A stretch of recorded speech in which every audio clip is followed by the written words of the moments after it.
Wah, keren ya museum di Indonesia. Banyak pahlawan-pahlawan yang keren. Tapi dari banyaknya pahlawan, siapa ya yang membuat hukum pertama kali di Indonesia? Penasaran aja sih. Presiden pertama kita lah, Soekarno. Siapa lagi? Yakin. Sebelum itu, tahukah kalian kapan hukum diciptakan? Bagaimana hukum bisa berkembang? Dan siapa yang membuat hukum pertama kalinya?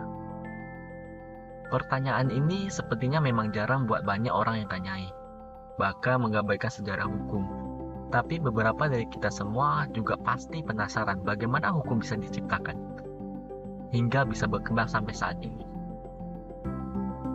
Secara tidak langsung, inilah topik kita kali ini, tidak jauh dari sejarah.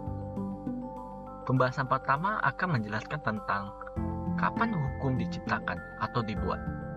Kemudian pertanyaan selanjutnya, bagaimana perkembangan hukum yang terjadi? Dan yang terakhir, bagaimana kondisi hukum saat ini? Inilah topik kita kali ini. Tetapi sebelum itu, topik kali ini membahas spesifik di Indonesia. Karena jika dibahas secara keseluruhan, maka video ini akan sangat panjang. Dimulai dengan kapan hukum diciptakan atau dibuat. Mungkin menjawab pertanyaan ini sepertinya lebih mempermudah kalian dalam memahaminya jika saya menceritakan sejarah hukum di Indonesia.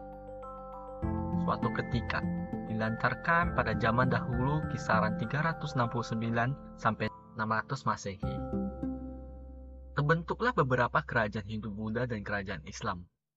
Mungkin kalian pernah dengar kerajaan seperti Majapahit, Sriwijaya, atau kerajaan Islam seperti Samudra Pasai, Malaka, dan lain-lain. Lalu apa hubungannya dengan terbentuknya hukum di Indonesia? Nah, pada saat kerajaan itu terbentuk, warga atau masyarakat dari kerajaan tersebut sudah mulai mengenal hukum adat. Bahkan sudah diterapkan hukum adat tersebut.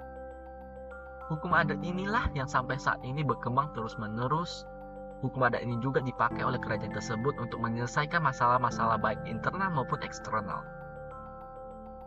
Tunggu dulu, apa itu hukum adat?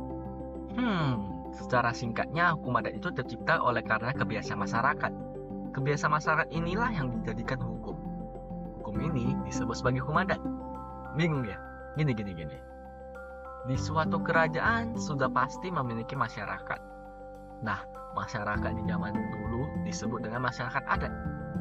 Mereka yang juga diatur oleh aturan-aturan yang mereka namai dengan hukum adat. Hukum adat ini berasal dari kebiasaan mereka seperti upacara adat. Upacara yang terus-menerus dilakukan oleh masyarakat tersebut hingga dibuatlah hukum adatnya. Contohnya, jika ada masyarakat yang tidak mengikuti upacaranya, maka dikeluarkan dari wilayah tersebut.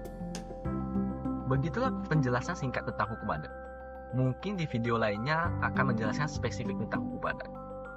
Ya, pada intinya hukum adat itu memiliki persamaan dengan hukum saat ini, yaitu sama-sama bertujuan untuk mengatur tingkah laku masyarakat di wilayah tersebut. Oh iya, hukum adat ini juga menjadi salah satu sumber dari terbentuknya hukum saat ini loh. Kembali ke pertanyaan, kapan hukum diciptakan?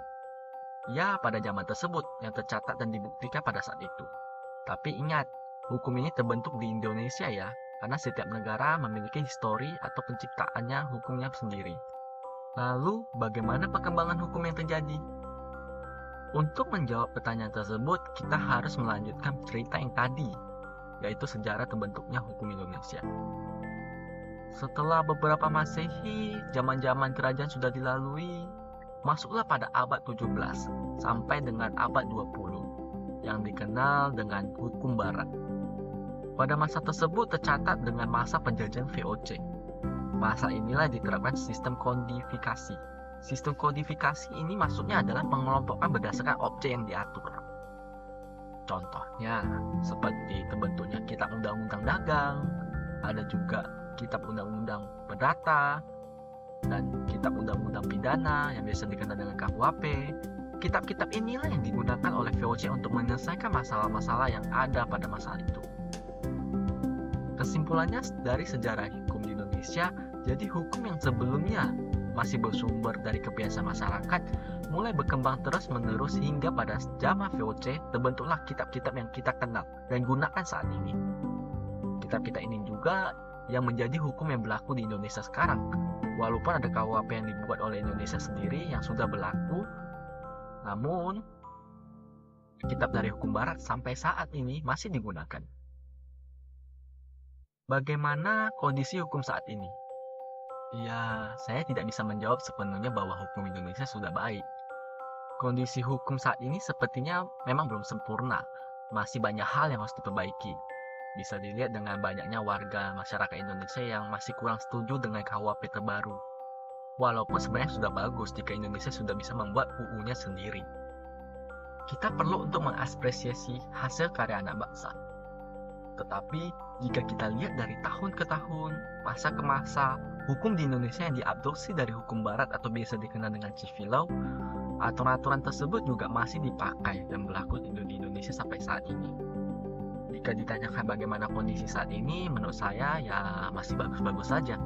Dibuktikan dengan bertahannya dan keberlakuan hukum-hukum barat yang diadopsi oleh Indonesia selama bertahun-tahun, yang digunakan dalam menyelesaikan suatu masalah yang ada di Indonesia. Kembali ke topik. Kapan hukum diciptakan atau dibuat? Ya, tercatat dan terbukti saya menyimpulkan bahwa zaman kerajaan ini hukum yang berlaku di Indonesia mulai dibuat dan berkembang. Bagaimana perkembangan hukum yang terjadi?